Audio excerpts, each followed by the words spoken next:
تو ہم بات کریں گے یوٹیوب کے حوالے سے. ڈاکٹر ذاکر نائک صاحب نے کہہ دیا ہے کہ یوٹیوب کی آمدنی حرام ہے, اور اب آپ یہ ہے کہ یوٹیوب کی آمدنی حرام. سب سے پہلے تو ہم بات کریں گے یوٹیوب کے حوالے سے. ڈاکٹر ذاکر نائک صاحب نے کہہ دیا ہے کہ یوٹیوب کی آمدنی حرام ہے, اور اب آپ کا بھی یوٹیوب چینل ہے جس پر ماشاءاللہ آپ کی فالوئنگ سبسکرپشن 4 ملین سے زائد ہے.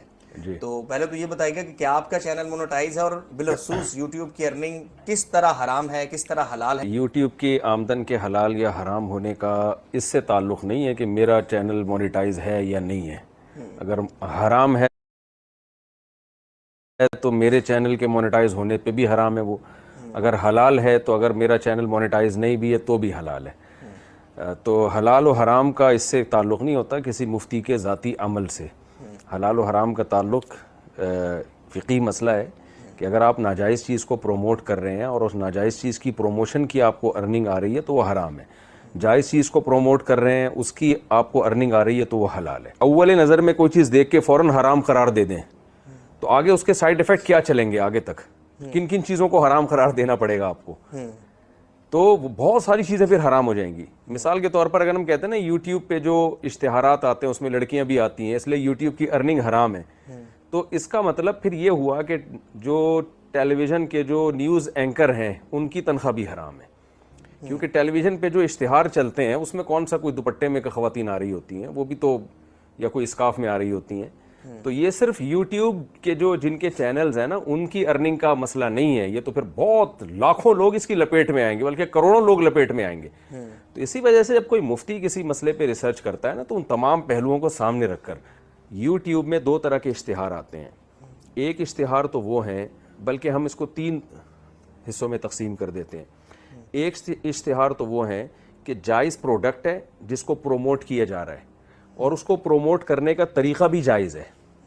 جیسے کسی اسکول کا اشتہار چل رہا ہے یا کسی صابن کا اشتہار دیا جا رہا ہے یا کسی شیمپو کا اشتہار دیا جا رہا ہے, وہ مرد ہے جو اس کو انٹروڈیوس کر رہا ہے لوگوں کے سامنے. ظاہر ہے اس کے ناجائز ہونے کی تو کوئی دلیل نہیں ہے. ایسے تمام اشتہارات کی آمدن کے حلال ہونے میں کوئی دو رائے ہو نہیں سکتی, اور مذہبی چینلز پہ زیادہ تر اشتہارات اسی قسم کے آتے ہیں. یہی وجہ ہے کہ مذہبی چینل کی مونیٹائزیشن کی ارننگ بہت کم ہوتی ہے. جو لوگ سمجھتے ہیں نا کروڑوں کروڑ روپے کما رہے ہوتے ہیں, یہ بالکل غلط ہے. ایک فلم اور جو دوسری فحش چیزیں یا اس طرح کی چیزیں جب آپ یوٹیوب کے چینل پہ ایسا کانٹینٹ لے کر آتے ہیں اس کی ارننگ بہت زیادہ ہوتی ہے, کیونکہ ان کے اشتہار کے ریٹ بہت زیادہ ہوتے ہیں. دوسری قسم کے اشتہارات وہ ہوتے ہیں جن میں جو ایڈ چلایا جا رہا ہوتا ہے نا, جس چیز کو پروموٹ کیا جا رہا ہوتا ہے وہ چیز ہی حرام ہے.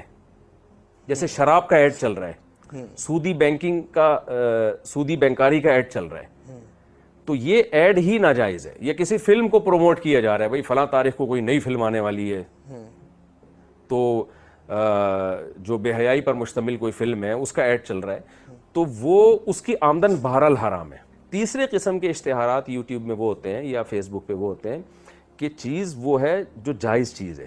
یعنی صابن کا اشتہار ہے یا شیمپو کا اشتہار ہے یا کسی تعلیمی ادارے کا ایڈ چل رہا ہے یا کوئی بھی جائز چیز, کوئی میڈیکل کوئی دوا ہے, میڈیسن ہے, اس کا ایڈ چل رہا ہے, لیکن ایڈ کو پروموٹ کرنے کے لیے لڑکیوں کا استعمال کیا جا رہا ہے, اس میں میوزک کا لڑکیوں کا استعمال کیا جا رہا ہے. یہاں جو ماہر مفتیان کرام ہیں وہ یہ کہتے ہیں کہ اس کی ارننگ حرام نہیں ہے.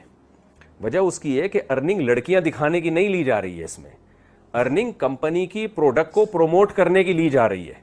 تو ایک چیز جائز چیز کی ارننگ لی جا رہی ہے. ہاں اس جائز چیز کو پروموٹ کرنے کا طریقہ غلط ہے. تو آپ اپنے چینل کو جب گوگل کے حوالے کرتے ہیں تو آپ اس کو کمپنیوں کی پروڈکٹ کو پروموٹ کرنے کے لیے اس کے حوالے کرتے ہیں, لڑکیاں دکھانے کے لیے حوالے نہیں کرتے آپ. اس میں اب ایڈ بن ہی ایسے رہے ہیں جن میں لڑکیاں آ رہی ہیں, میوزک ہے, لڑکیاں ہیں, تو اگر آپ اس عمل سے ان کو روک سکتے ہو تو روکیں, نہیں روک سکتے تو اس میں آپ گناہگار نہیں ہوں گے. 3 قسم کے اشتہارات ہیں جن پہ بڑی یہاں بحث ہوئی ہے اور اس کی بیس پر جواز کا فتویٰ دیا گیا ہے. ہاں, شرعی طور پر سمپل الفاظ میں یہی حکم ہے کہ یوٹیوب کے اوپر کانٹینٹ کا انحصار ہے. اگر آپ کا کانٹینٹ ٹھیک ہے تو اس کے اوپر نہ کانٹینٹ کا انحصار بھی نہیں ہے. جی, تنخواہ آپ کو جو یوٹیوب پیسے دیتا ہے نا وہ کانٹینٹ کے نہیں دیتا, جو ایڈ چل رہا ہے اس کے پیسے دیتا ہے آپ کو یوٹیوب. جائز چیز کا اگر ایڈ ہے تو اس کی ارننگ حلال ہے.